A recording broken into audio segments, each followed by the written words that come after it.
दोस्तों, आज की हमारी कहानी है स्वर्ग की यात्रा।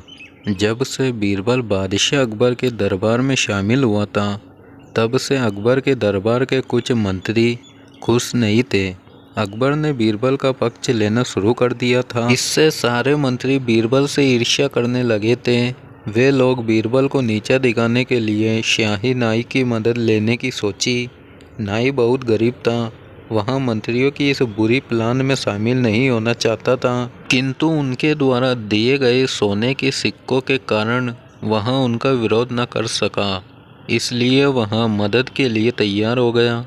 एक दिन जब वहाँ अकबर के महल में बाल काट रहा था, तो उसने कहा, जहाँपना, कल रात मैंने एक सपना देखा था कि आपके पिताजी मेरे सपने में आए थे और बोले वहाँ स्वर्ग में आराम से है। उन्होंने आपको चिंता न करने को कहा।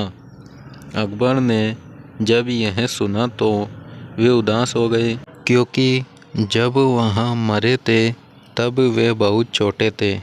वे अपने पिता को बहुत याद करते थे। वहाँ बोले, मेरे पिता ने और क्या कहा, मुझे सब कुछ बताओ। नाई ने कहा, जहाँपना, उन्होंने कहा वहाँ ठीक है, किंतु थोड़ा बोर हो रहे हैं। वहाँ बोले, यदि वहाँ बीरबल को वहाँ भेज देंगे तो वहाँ उन्हें बहुत खुश रखेगा। वहाँ स्वर्ग से बीरबल को देखते और उसकी बुद्धि और हास्य की प्रशंसा करते हैं।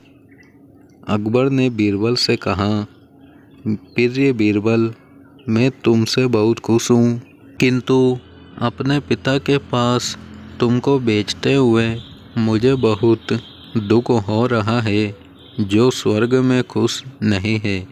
वे तुम्हें अपने पास बुलाना चाहते हैं। तुम्हें स्वर्ग में जाना होगा और उनका मनोरंजन करना होगा। बीरबल ने यह सुना तो वहाँ चौंक गया। बाद में उसे पता चला कि यह मंत्रियों और नाई ने योजना बनाई थी। उसने अपने घर के बाहर एक कब्र खुदवाई और उसके साथ एक सुरंग बनवाई जो उसके सोने वाले कमरे तक जाती थी। वहाँ अकबर के पास गया और बोला, मैं स्वर्ग जाने को तैयार हूँ, किंतु हमारे परिवार की परंपरा है कि हमें हमारे घर के बाहर दफन किया जाए। मैंने पहले से ही कब्र की व्यवस्था कर ली है। मैं आपसे अनुरोध करता हूँ कि मुझे उसमें जिंदा दफन कर दिया जाए। अकबर ने बीरबल की इच्छा पूरी की और बीरबल को जिंदा ही दफन कर दिया।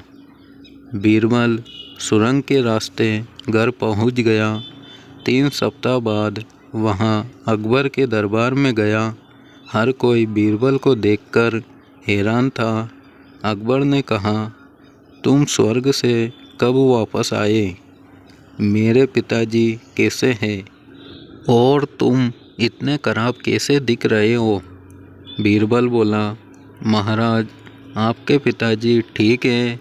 उन्होंने आपको अपनी शुभकामनाएं भेजी है, किंतु जहाँपना, स्वर्ग में कोई भी नाई नहीं है। इस वजह से मैं बहुत भद्दा दिख रहा हूँ।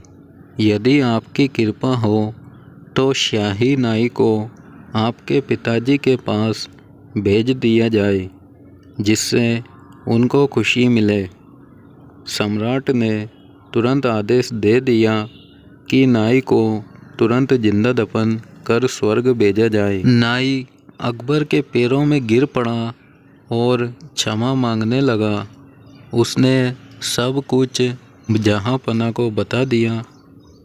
फिर अकबर ने यह योजना बनाने वाले सभी मंत्रियों को निकाल दिया और नाई को 100 कोड़े मारने का आदेश दे दिया। दोस्तों, हमें इस कहानी से सीख मिलती है कि हमें किसी भी समस्या के आने पर घबराना नहीं चाहिए और किसी भी समस्या का समाधान अपनी बुद्धि द्वारा निकाला जा सकता है। दोस्तों, कहानी पसंद आई हो तो वीडियो को लाइक कर देना और चैनल को भी ज़रूर सब्सक्राइब करना।